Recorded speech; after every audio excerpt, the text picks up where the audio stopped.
You're listening to Experience Imagination, a themed entertainment design podcast presented by Falcon's Creative Group.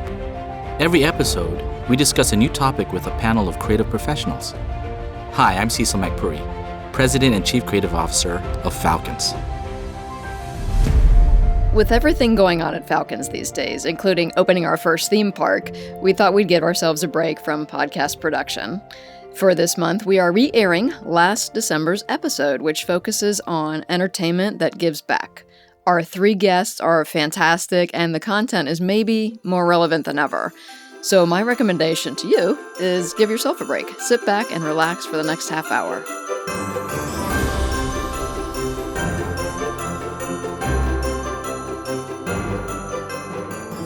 Welcome to our final episode of the year. I'm your host, Audrey DeLong.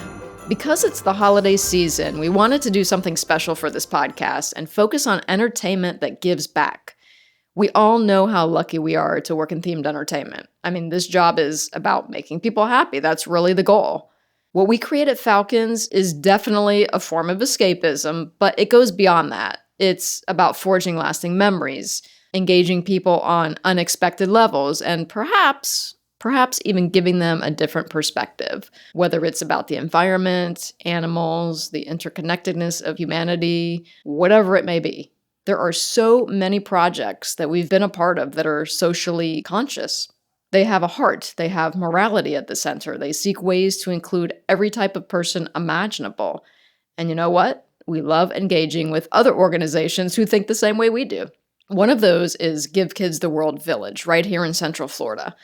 I'll be joined by their Assistant Director of Development, Elise Boyles, who will tell us about this special nonprofit's mission and some of the absolutely amazing ways they embrace the concept of entertainment giving back. I'll speak with Tara Stoinski, who is the President, CEO, and Chief Scientific Officer of the Dian Fossey Gorilla Fund. Falcons collaborated with Tara and her incredibly dedicated team to develop an interactive called Gorilla Chat. We're gonna hear what Tara's been up to lately in Rwanda.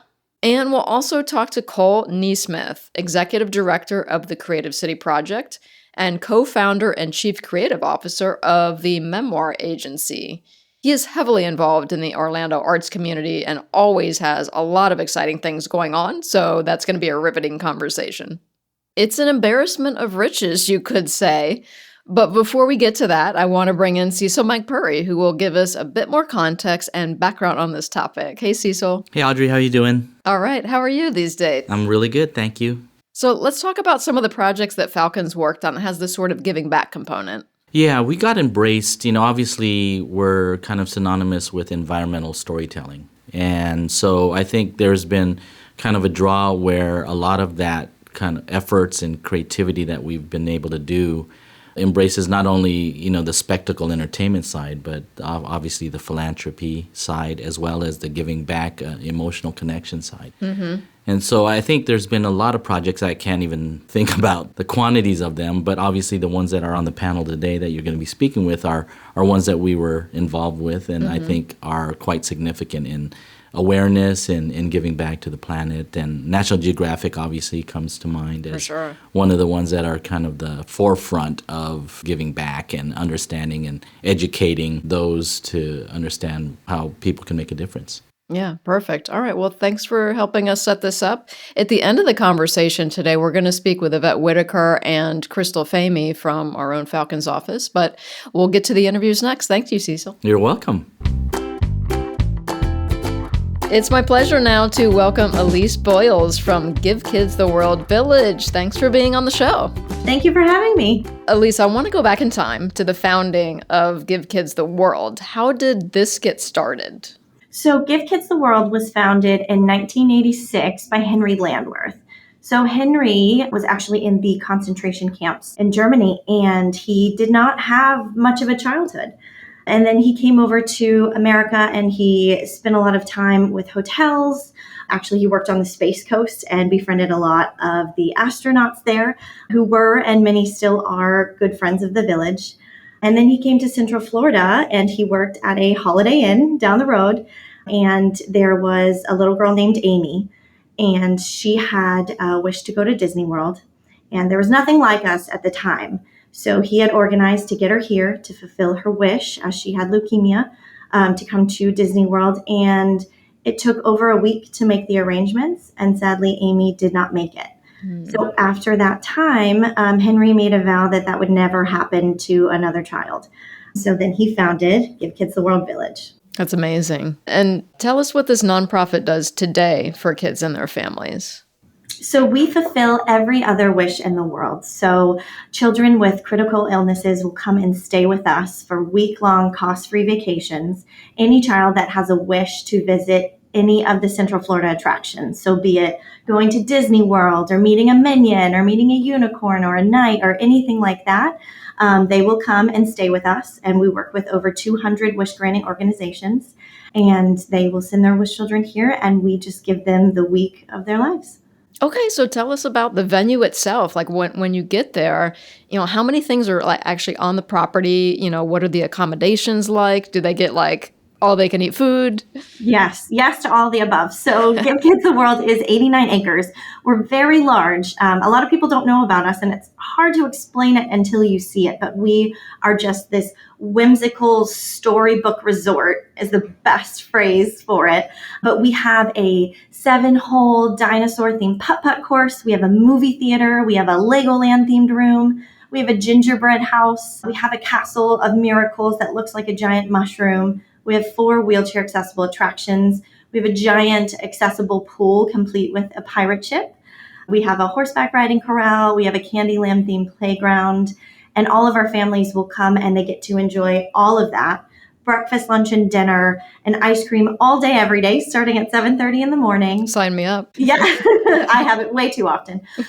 And they stay with us in these gorgeous villas, many that look like castles, for the week. And transportation is provided to and from the theme parks. And tickets are in-kind donated from our theme park partners.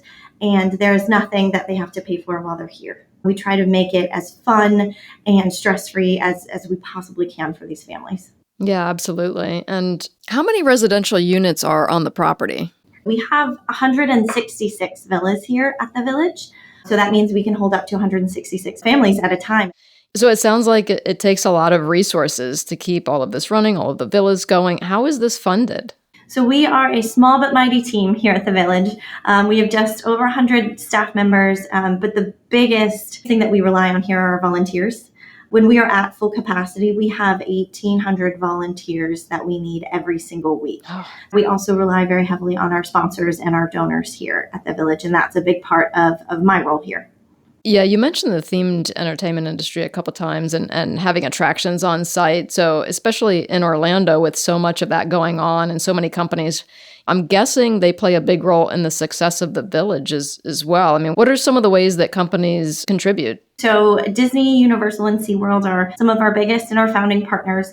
Every single family that comes on site is able to go to those theme parks and more. There's Legoland, there's Gatorland, there's Medieval Times. So anything that the families want to do while they're here, those theme parks take care of that at no cost to us or our families. Even more than that, a lot of the venues here at the village, the beautiful whimsical spaces, those were designed and built by many of our theme park partners. So they are essential to what we do and how we do it, and they sponsor our events throughout the year. There's just numerous contributions by these large partners to keep us going. And there's other ways, too, that the village raises money within the community. Tell us about some of the incredible events you have during the year. I lead our special events team here at the village, and we do quite a few very fun and very unique events throughout the year. So we have our annual Black and White Gala, and we also do an event where we rappel over the edge of the Hyatt Regency. So that's not something you see every day. We did a golf tournament. We have smaller events throughout the year as well. But our biggest event is our Night of a Million Lights. We are the best kept secret in Central Florida, and we don't want to be. We want everyone to know who we are and what we do and the families that we serve. So it's really been a great way to tell the world that we exist and come see us and what we do and what we're able to provide to our families and tell their story. That's amazing. The tagline of Give Kids the World Village is, "Where happiness inspires hope." What does that mean to you personally? Oh, goodness. Everything. It is the perfect representation of what we do. For example, we have a family, Gavin and Stacy, and their wish trip Gavin used to suffer from seizures constantly. And since his wish trip about 2 years ago, he has not had a seizure since. Wow. So that just sort of speaks to what the experience being at Give Kids the World is. We don't have medical services on site. Our children are surrounded by that all day, every day, and we want them to come here and feel as though this is something special, this is something different.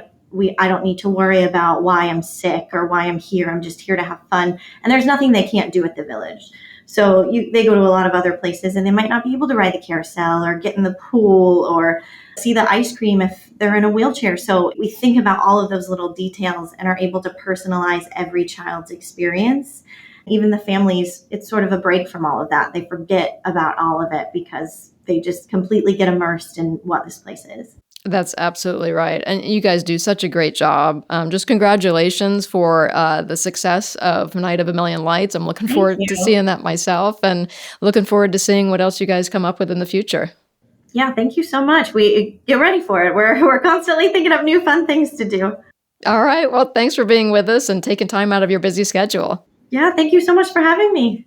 All right. Remember, there are many ways to get involved with this worthy cause. Visit gktw.org/help for more information. It's time to welcome in Tara Stoinski from the Dian Fossey Gorilla Fund. Tara, thanks for joining us. Thanks for having me. I want to start by saying, first of all, congratulations on the 60 Minutes piece. All of us got a kick out of watching Leslie Stahl give one of those sounds a try. And just for everyone here, we were so thrilled to see it. And it was just a lot of fun. So I want to know how that interview came to be. 60 Minutes reached out to us. They were actually interested in doing a story on our architects, mass design group. And they were interested in coming to Rwanda to sort of feature the work that they've been doing there. And we're excited about the potential of also doing a story to talk about the campus that we're building and also the gorillas. It was just such a great piece. It was really lovely to see Rwanda and the gorillas featured in such a wonderful way, and for people around the country to be able to experience what I'm lucky to do kind of every day. Yeah, that must have been a lot of fun showing Leslie around, and some of the bits were she's standing right by gorillas as they're passing by her. A couple of my friends watched it and they were like, wow, I can't believe they were right there and the gorillas are passing by you. And I'm thinking, they're docile creatures. You just don't think about that kind of thing. No, definitely. I mean, their nicknames are Gentle Giant. And when Dian Fossey first went to study them in 1967, the popular image was King Kong, ferocious beast. And I think that's one of her biggest legacies is by getting to know them as individuals, learning about their, intimate family life and sharing those details with the larger world. She really changed public perception of them. And that's a lot of what the tourism industry with the gorillas is built on. So people, I think, falling in love with her story, falling in love with the gorillas, it's a huge source of support for conservation in Rwanda, people that want to come and see and get that experience of being in and amongst a gorilla family. Yeah, the piece was pretty enlightening. Some of the things that I heard in that piece, I mean, it struck me when I heard that gorilla poaching in Rwanda has stopped. I mean, obviously that's fantastic news, but tell us how the Dian Fossey Gorilla Fund supports those efforts and what other tangible results have you seen in your tenure with the nonprofit? We protect roughly half of the gorilla families in Rwanda. The government protects the other half. So, that is being out in the forest every single day, checking on every gorilla under our care. If an individual is sick, we'll contact our colleagues, the vets, so they can come in and, do a health assessment. If an individual is missing, we'll go looking for it.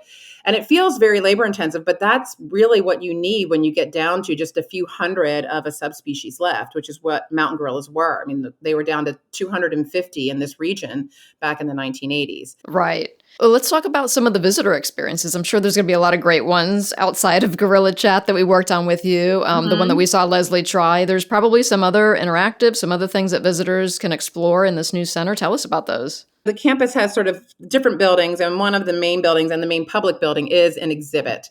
So we created an exhibit there, and it's become quite popular, but we really wanted to take it up a notch and have it be purpose-built and beautiful and really tell the story. So there's kind of 4 elements to it. One element is telling Dian Fossey's story. So we have a timeline of her life and her work and her legacy. One of my favorite pieces is we've done a small recreation of her original cabin at Karasoki. That was the name of her camp up in the forest. so people can see what it was like to live where she lived. We actually have brought a number of her artifacts over. So these are things that actually belong to her camera, her walkie-talkie, her field bag that she used. So people can get that experience of seeing this. And then we have the Gorillas and You section, which is where Gorilla Chat lives. There's a couple of fun interactive opportunities. You can learn to speak like a gorilla. We have the opportunity to do virtual reality in that space. We've created the cast of characters, which is 7 of our most famous gorillas, so kind of telling their stories. And you can do a personality quiz where you find out which of those 7 gorillas you are most like. So that's going to be, I think, a really fun place. And what we wanted to do there was really show the connections between people and gorillas. And as you know, that's one of the big things we focused on in Gorilla Chat was picking vocalizations that the gorillas do that have very similar meanings to vocalizations that we do. So people can see that the similarities between us and gorillas. That's right. I mean, there is that big educational component. So really when students come in, I'm guessing like a lot of student groups will come in, maybe take field trips here to the center. They're going to be educated on mountain gorillas. I just want to know, somebody that has spent their career dedicated to conservation, tell us what that's like for you to see all of these people, these generations being educated about mountain gorillas. It's super exciting. And one of the pieces that I didn't mention in terms of the exhibit is in kind of our final section. It's called Modern Conservation. And it's really about what does it take to do conservation now? And one of my favorite elements of that is we have the Gorilla Game Changers wall. And so it's all people in Rwanda who have dedicated their lives to saving gorillas. There's so many different phases of conservation, and I'm very excited for young Rwandans to come to this campus and go to this wall and see themselves reflected on this wall and know that they can also be game changers, whether it be for gorillas or another species or just the environment as a whole. I'm very, very excited for the first students to arrive on campus. Yeah, I'm excited for you because one of the things about conservation, especially just looking at the future down the road, is a lot of it can be depressing. A lot of people are Debbie Downers about it. Mm-hmm. There's not a lot of focus on all the good that's happening in the conservation world and saving species. So I'm glad you got this spotlight, and I'm just so thrilled that other people are going to be able to experience it in Rwanda. Yeah, me too. And I agree with you. I think, sadly, it's the truth. The news about the environment is not good. We have over 1 million species threatened with extinction. But what I love about mountain gorillas is I think it shows a roadmap that, conservation doesn't happen overnight. And as we already talked about, it doesn't happen in a vacuum. And if we collaborate and, if we don't give up, mountain gorillas really show that you can change the tide for a species. Dian Fossey thought that they would be extinct before the year 2000. And instead, they are the only great ape on the planet that is increasing in number. So it's an amazing, amazing conservation success story. And I think there's a lot of lessons learned just in terms of the amount of effort and time that it takes to turn that boat. But once you turn it, you can't give up. And that's the other message I think that's really important is that while mountain gorillas are a success, they are a fragile success. There are 1,000 of them left on the planet now. So we can't take our foot off the gas at this point in time. Oh, absolutely.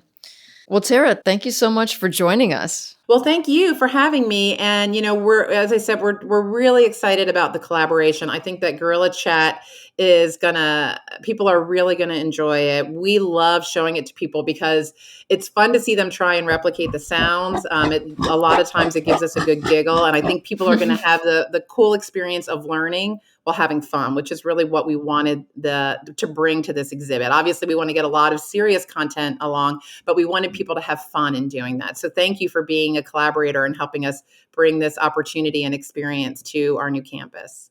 Trust me, it was a pleasure. I mean, my role on it, I got to see a lot of people testing it out on a daily basis. And like you said, it was, giggles galore. We really enjoyed it. Fabulous.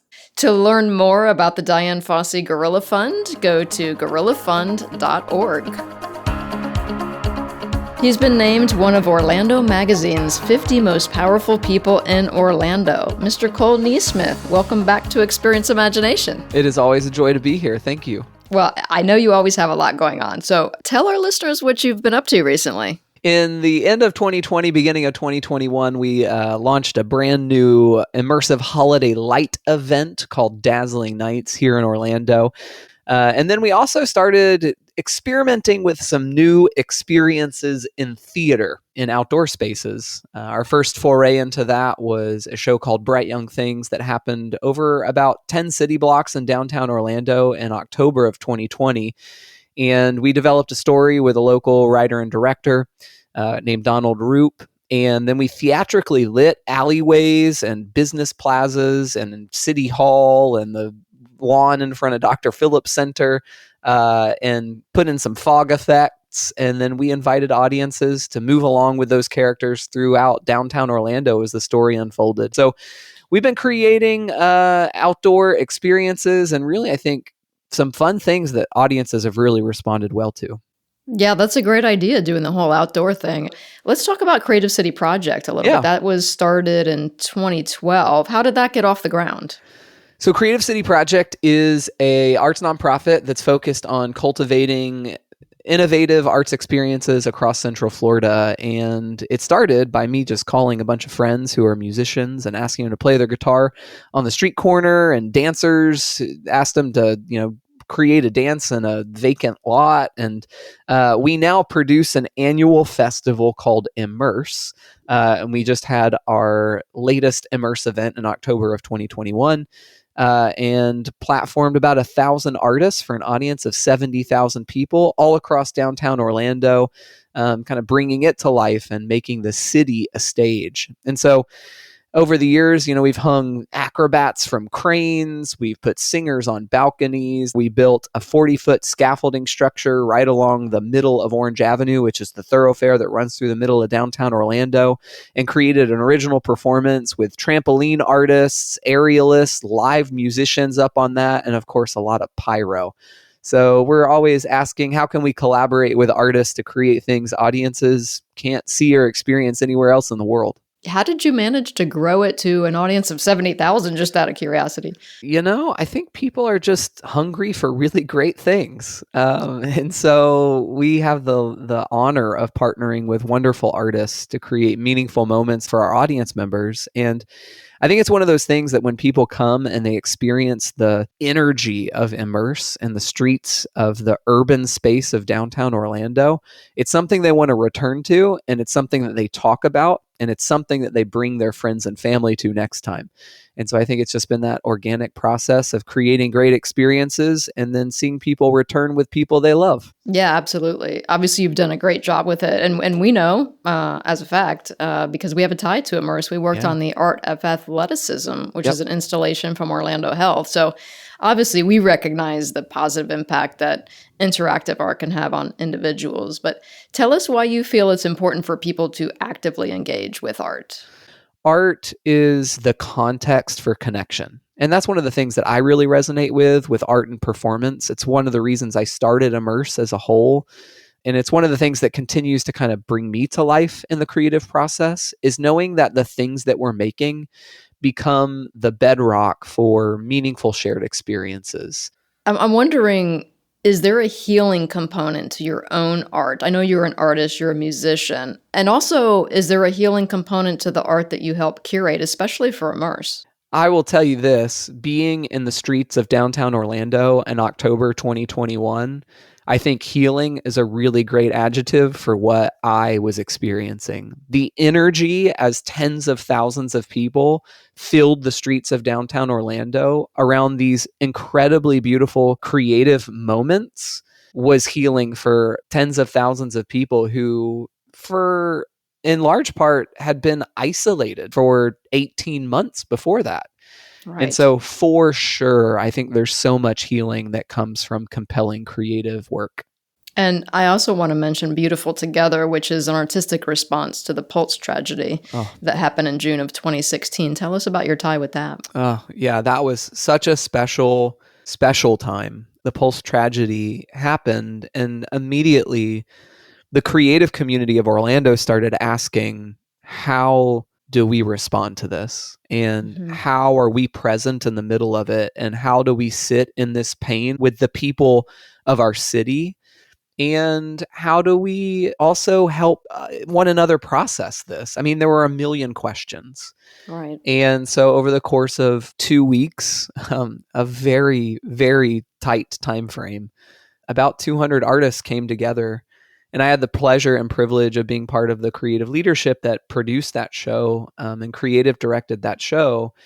And wow, when our community came together, 2,000 people in the Disney Theater at our Performing Arts Center here in town, I got off the stage at the end of that show and I walked over to a woman who works in the mayor's office. And she said, "This is the first time in 2 weeks that all of us in city leadership have gotten to sit down and just process." And it was so moving and meaningful to us. I mean, talk about a unifying event, right? Yeah, that was such a powerful experience for all of us. Yeah.